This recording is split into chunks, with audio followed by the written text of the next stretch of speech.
That evening, 3 detectives from the Sheriff's Gang Suppression Unit, also referred to as GSU, were conducting proactive enforcement in the South Sacramento area.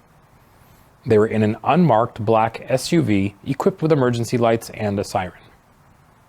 At the time of the stop, they were all wearing fully marked sheriff's outer carrier vests, which had a badge and the word sheriff written on the front and Gang Suppression Unit written on the back. At approximately 8:25 p.m., they observed a silver-colored hatchback with a vehicle code violation of expired registration on a public roadway near Fruitridge Road and Odea Drive.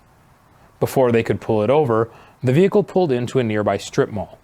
A few moments later, as the driver started pulling out of his parking spot, GSU detectives activated their emergency lights and conducted an enforcement stop. The vehicle came to a stop when a passenger, later identified as Marquise Chappell, opened the front passenger door and began to run away on foot.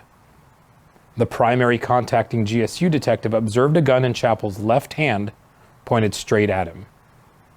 Chappell began to run away while still holding the gun in his hand. A few moments later, the detective fired 3 rounds at Chappell. 2 of the rounds struck him, once on the side of his right torso, the other on his left buttock. Chappell fell to the ground, and detectives immediately began to render medical aid until fire personnel arrived on scene.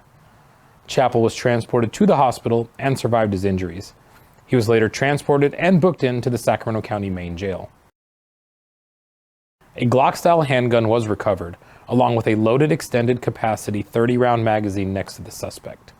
The driver of the vehicle, later identified as Alejandro Cervantes Ramiro, and another adult male passenger were released at the scene.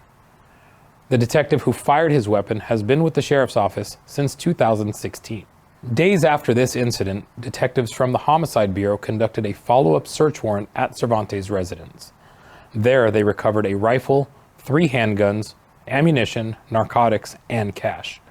Cervantes was subsequently taken into custody for several felony charges. We hope this video provided you with some insight into the incident. For more